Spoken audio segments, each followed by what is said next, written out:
teknolojii ajaa'ibaa kan abadiin jijjiiramne.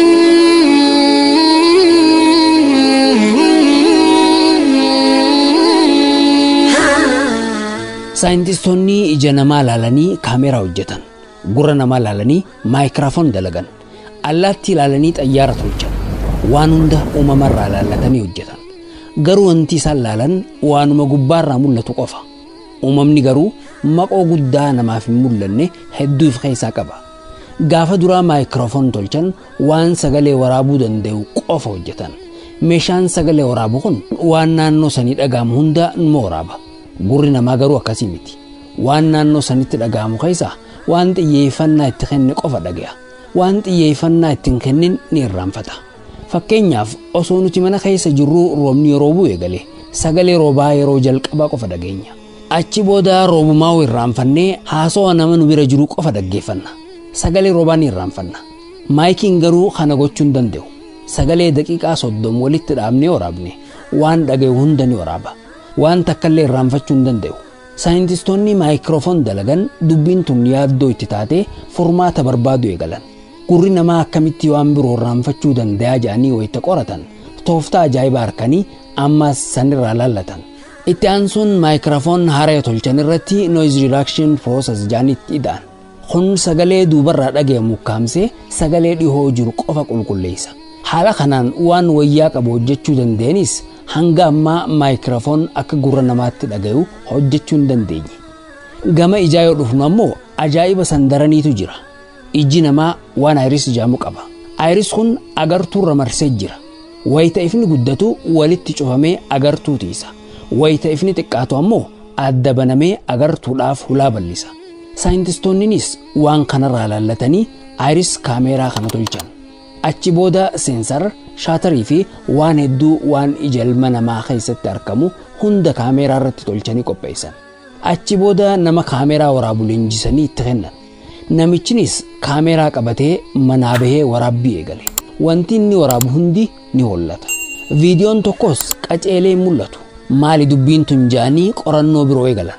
Achi booda furmaata biroo harkatanii namicha kaameraa kaasutti himan. Inninis kaameraa ceekurra hayyatee akka hin sossoone godhuuf yaalii godhe. Garuu milkooyne. Hanga duraarra wayyaa ta'us akka isaan yaadan hin taane. Kanaafuu furmaata biroo barbaaduun dirqama ta'e. Furmaanni isaan boodarra fidan miila kaameraan irra dhaabbatu yookaan tripod tolchuudha. Sanis haala gaariin hojjetanii nama kaameraa waraabu kanatti kennan. Inninis meeshaa kana fudhatee gama dalagaa bobba'e. Amma waan gaariitu argame.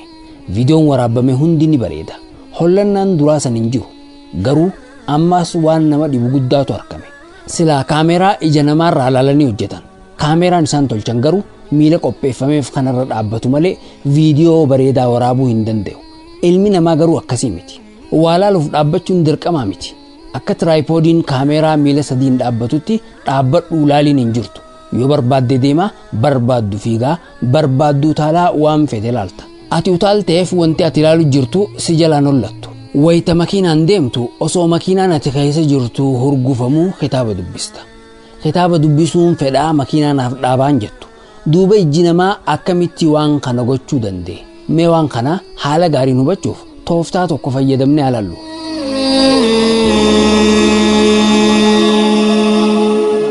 Waraqaa barreeffama qabdu takka fuudhii if dura kaa'i.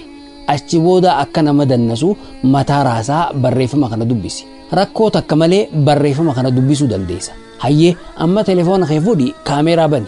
Akkuma reefu san akka nama dannasu asii fi achi socho'aa waraqaa san waraabi. Achi booda viidiyoo waraabde san irraa barreeffama waraabde san dubbisuu yaali. Barreeffamaa miti footoo agartu. Saayintistoonni waan kana hubachuudhaaf qorannoo guddoo godhan. Qorannoo dheeraa booda meeshaa steedikaam jedhamu hojjetan. Meeshaan kun kaameraan akka ija namaatti akka waa arku gargaara. Meeshaan meeshaa ajaa'ibaati. Gatiin isaatis qaaliidha. Garuu qaala'iinsa gatii caalaa wanti nama yaaddeessu guddina isaati. Namni meeshaa tana fayyadamuu fedhe akka farda hooraa fi fuuloo itti hidhanii sibiila hedduu itti hidhuun dirqama isaati. Meeshuma tana baadhatanii deemuun ba'aa ulfaataadha. Qabattoon sibiilaa guddaan tokko handhuura biraa ka'ee ceekuu gubbaan bahee duuda duubaan naanna'ee mudhii irraan maramee handhuuratti deebi'a. Sibiilli guddaan tokko ammoo handhuuraa fi duudarraa ka'ee harka mirgaa jalaan achi diriira. Sibiilli kun harkuma namaa fakkaata. Sibiilli biroo guddaan tokko ammoo gama miilaa gad rarra'ee dhaabbata. Kaameraan sibiila hangana guddatu kanarratti hidhama. Teknooloojiin saayintistoonni hangana itti rakkatan kun ija hantuutaa, ija raachaa, ija tayfiitii fi to'anaa keessaas ni jira. Ijji uumama hundaa teknooloojii dachaa kumaatamaan kana caalu qabu. Saayintistoonni ammaas gammachuun harkanne. Viidiyoo qulqulluu waraabuuf meeshaa kana hunda baadhatanii deemuun waan gaarii miti. Miilli kaameraa irra dhaabanis yeroo hunda namaaf hin mijaa'u.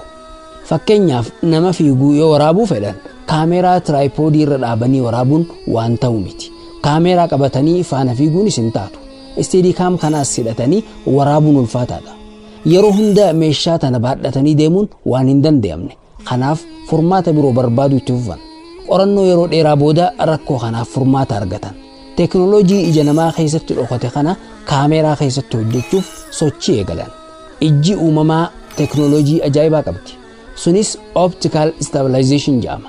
Kana jechuun wayita mataan keenya hurgufamu ijji teenya waliin hin hurgufamtu. Wayita mataan socho'u ijji bakkuma duraa dhaabbatti. Qaamni ijaa socho'us agartuun garuu bakkuma irratti xiyyeeffatte sanitti goggooydee hafti. Duuba kaameraanis akkanatti akka hojjetu maaliif godhuun dadhabame? Saayintistoonni qorannoo dheeraa booda teknooloojii kana kaameraa hedduu irratti galchuu eegalanii jiru. Telefoonni ammayyaa hedduun optical stabilization kana qaba. Fakkeenyaaf Samsung Galaxy S8, S9, iPhone 7, 8, 10 fi telefoonni gurguddaan hedduun teknooloojii kana ni qaba. Ta'us garuu akka ija namaatii miti. Wayita viidiyoo waraaban akka kaameraa biroo viidiyoo hurgufamuu waraabu. Viidiyoo tasgabbii qabu waraaba. Garuu akka ija namaatii miti. Ammas qorannoo fi qo'annoon itti fufee jira. Bu'aa qorannoo kanaatiin meeshaan biroo kan Steadicam gimbal jedhamu oomishamee magaalaa irra oolee jira. Meeshaan kun teknooloojii Steadicam jedhamuun walma fakkaataadha. Garuu akka Steadicam guddaa miti. Waanuma xiqqoo harkatti qabatan waan ta'eef namuu haala salphaan fayyadamuu danda'a. Gatiin isaatis akka Steadicam haalaan qaalii miti. Walumaa galatti ijoon dubbii teenyaa teknooloojiin rabbiin qaama ilma namaa keessatti uume waan lakkaawamee dhumuu miti.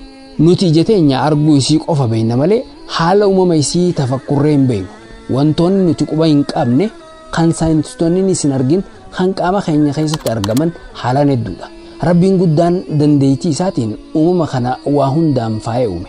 Nutu dandeettii isaa irraanfatee dandeettii makhluuqaa dinqisiifachuus seene malee ija ilma namaa tan haala ajaa'ibaatiin uumamte tana caalaa kaameraa moobaayila irra jiruutu ajaa'iba nutta. Allaattii samii irra barristu caalaa xayyaara ilmi namaa hojjeteetu nu ajaa'ibsiisa. Kennaa rabbiin keenya nu badhaase hunda irraanfannee teknooloojii ilmi namaa oomishe qofa jala deemu jirra. Kanaaf waa hundaan boodatti hafne. Saayintistoonnii fi hayyoonni gurguddoon yeroo hunda uumama tafakkuran. Uumamaalee hundarratti xiyyeeffatanii waan haaraa irraa barbaadan. Iccitiin hundi uumama keessa jira. Wanti ilmi namaa tolche hundi guyyaarraa fooyyeffamaa deema. Wanti duraan ture hundi ni moofa. Haarayni faarfamaa itti fufa. Uumamni garuu yeroo hunda haara'uma. Yeroo hunda teknooloojii bara hundaati. Qaama ilma namaarraa wanti fooyyeffame hin jiru. Rabbiin guddaan uumama hunda gaafuma uumu wal qixxeessee uume. Eega uume booda wanti inni fooyyesse hin jiru. Funyaan ilma namaa kun as biraa ka'ee osoo kallacha gubbaa ta'ee bareeda jeen fooyyessine. Gaafuma duraa waa hunda guutee uume. Of duras akkanumatti itti fufa. Kanuma hin jijjiiramne kanaatu hoggayyuu ajaa'iba ta'aa itti fufa. Rabbii uumaa waa hundaa ta'ee galanni haa ga'u.